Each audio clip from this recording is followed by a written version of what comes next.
CM Punk takes a shot at AEW.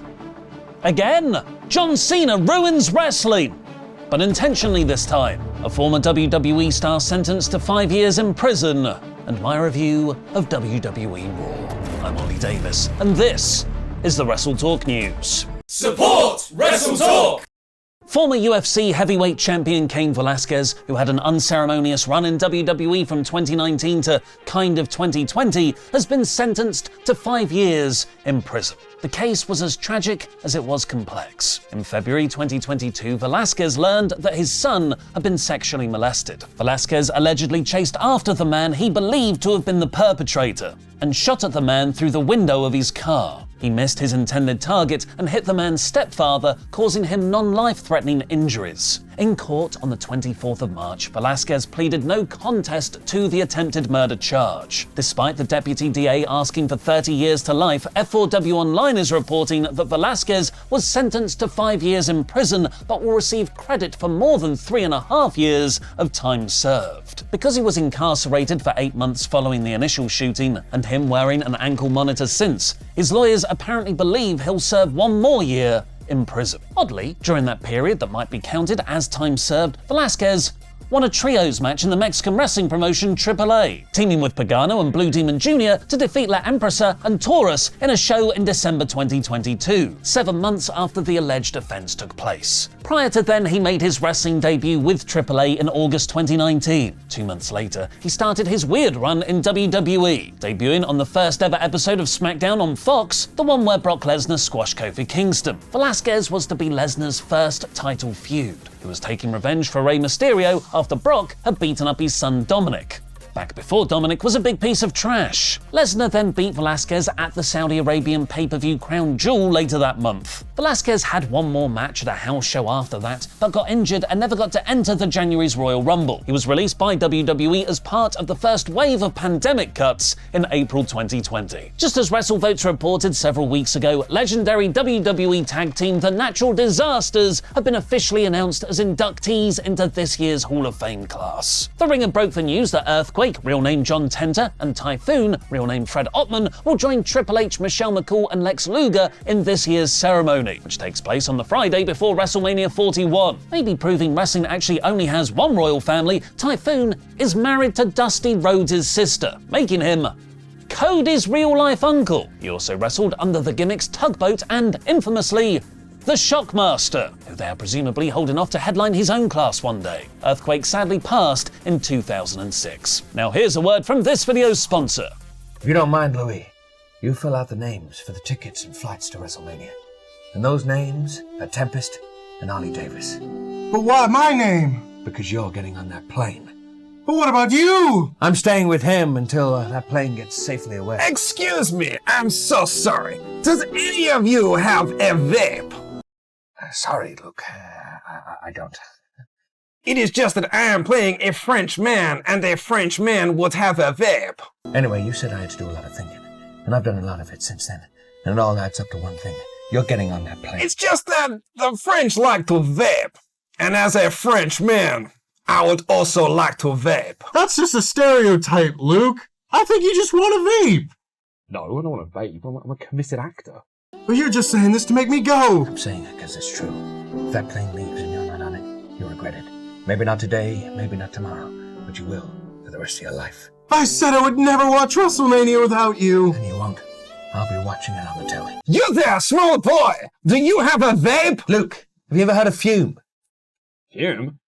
Yes, Fume is an award-winning flavoured air device that draws flavour to your mouth, not your lungs. It's a great way to satisfy your oral fixation with non-toxic flavours, free from nicotine or vapour, and it's safe to use anywhere. Fume's design is also more than just flavour, it's an awesome fidget tool with magnets and clicks that can calm anxiety. You'll love how Fume feels. Premium quality, sleek design, and perfect for taking with you on the go. Flavoured air isn't like vaping. If vapour was compared to sticky soda, Fume cores are closer to herbal teas. Fume has lots of delicious flavours to choose from, like crisp mint and orange vanilla. With flavoured air, you can satisfy your oral fixation through a passive diffusion system that utilises no electronics, vapour or combustion. Fume has already helped over 300,000 people build better habits. Try Fume today, and if you order the Journey Pack using our code WrestleTalk, you'll get a free Fume topper, an awesome accessory to level up your experience. Go to tryfume.com/WrestleTalk or scan the QR code on screen. Oh, Oh, now I can feel really French. Okay. Right, Luke, can you just let me finish? One day you'll understand that the problems of three little people trying to watch WrestleMania, they don't add up to a hill of beans. Just looking at you, kid. Yes, I'm ready. God bless you, Sullivan. Don't touch me, Luke.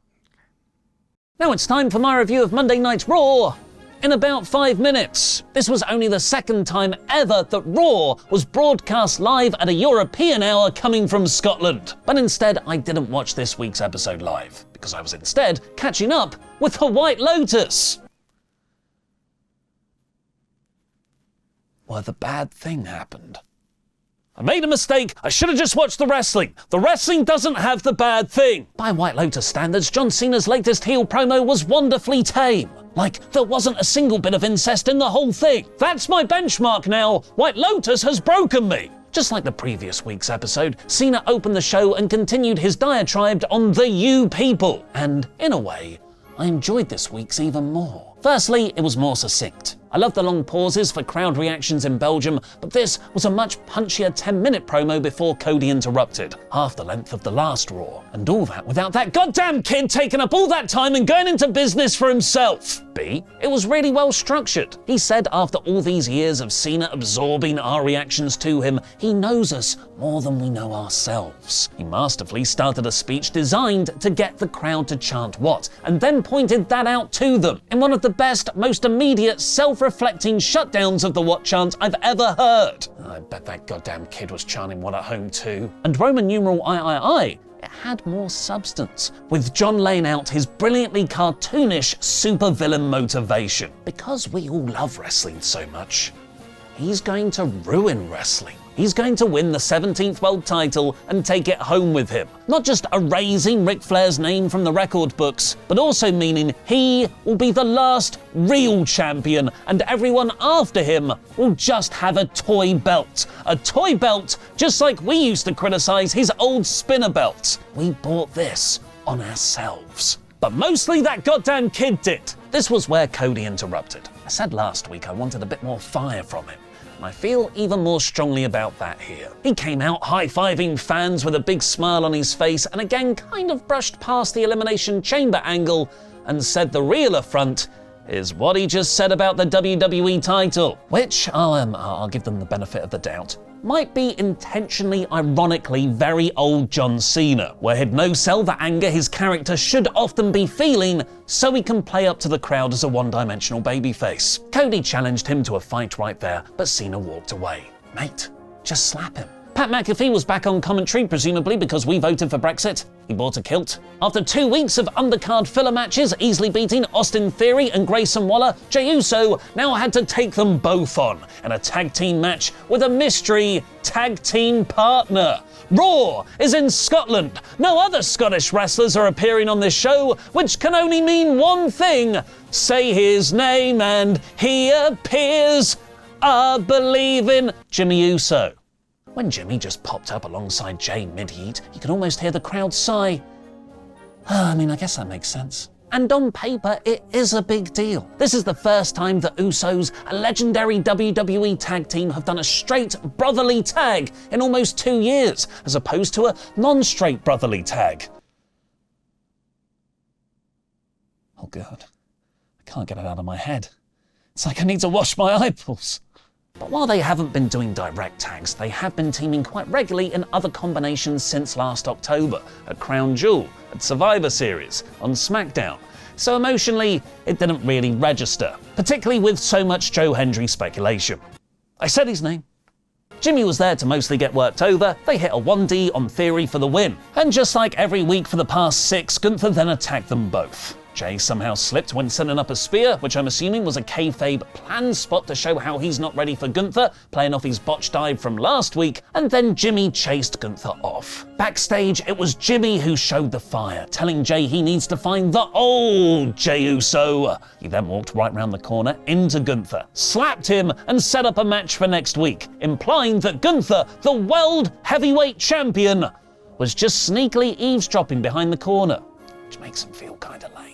Despite Liv Morgan trying to interfere, Lyra Valkyria rolled up Raquel Rodriguez to retain her Intercontinental title. Bayley made the save from the post-match Judgment Day beatdown, likely continuing the worthless trend of if you lose a number one contenders match for the women's IC belt, you'll probably get the match after the winner anyway. Adam Pearce explained contract law, that you can't just sign a document not intended for you and then it becomes yours. But Rhea Ripley does have a rematch for the women's title. This brought out Ripley, Io Sky and Bianca Belair, who were all arguing again. Pearce booked Ripley's rematch against Io next week with Belair as the special guest referee, which will be a fun clash of dynamics. The segment then broke down into a brawl of contrived three-way spots, sacrificing the intensity of last week's segment for choreographed moves. The New Day demanded a tag title match at Mania backstage. I forgot they had turned heel, and then we got WWE's new best act. El Grande Americano, who is definitely not Chad Gable. Chad Gable's been signed off with a doctor's note. Cough. WWE had a lot of fun with the parody, billing him from the Gulf of America, playing an AI-generated video package pretending he's this legendary Mexican wrestling figure, and having him do Chad's thank you catchphrase, but as Gracias. And then, just like his Kurt Angle spirit animal, Grande Americano seamlessly blended a comedy gimmick with great in-ring wrestling. He had a very good match with Dragon Lee, who he heelishly beat by pulling off his mask and making him tap in the ankle lock. With the three-way now official for WrestleMania and, far more importantly, his appearance on Stephanie McMahon's new interview series, Stephanie's Place, is coming up, CM Punk came out to cut a promo and dunk on AEW, with a line about his opponents Roman Reigns and Seth Rollins, but really about the Young Bucks and Hangman Page, which he said in his infamous Brawl Out 2022 promo. But the more things change, the more they stay the same. I work with children. The reason Seth and Roman are children, he claimed, was because they're taking this all personally, while he's all about the business, which is why he's got a triple threat match at WrestleMania with no stakes, based on a personal blood feud. It doesn't quite make sense, which is why this is probably a tease that some A5 Wagyu is going to be added, by which I mean very high quality steaks. He teased still maybe getting what he wanted, which was a WrestleMania main event. He brought up that Paul Heyman still owes him that favor, something that could be added into the contract for the signing on this Friday's SmackDown in London, which the Scottish crowd booed. But Punk handled it way better than Seth in Belgium last week. Punk finished on the fantastic line that he was the person to bring both Reigns and Rollins into WWE, and now he'll be the one to take them out. And the main event saw Bron Breakker defending his IC title against Penta. The match was so much fun to watch because it was just all the coolest moves. Like the worst of Raw in 2024, it was all really just a backdrop to less interesting Judgment Day drama. Dom had been trying to recruit Penta earlier in the night, so he tried to impress Penta by causing him to lose via interference DQ. Finn Balor suddenly appeared to attack Bron with a chair in the post-match. He briefly looked like he was going to hit Dom too, but instead he gave him the chair to continue the beatdown. But Dom, much to Finn's frustration, gave the chair to Penta, who super kicked it into him. Judgment Day ended up standing tall for a change, which will reportedly lead to a Bron vs Penta vs Finn vs Dom 4-way for the IC title at WrestleMania. It was very weird there was no Drew McIntyre on this show. This week's Raw is 68%. Now go watch the brand new episode of Me vs Luke in 2K25's My GM mode by clicking the video on screen now. Do you like charity promos? Everyone loves charity promos. Where's my Wolfgang at? Woof, woof, woof.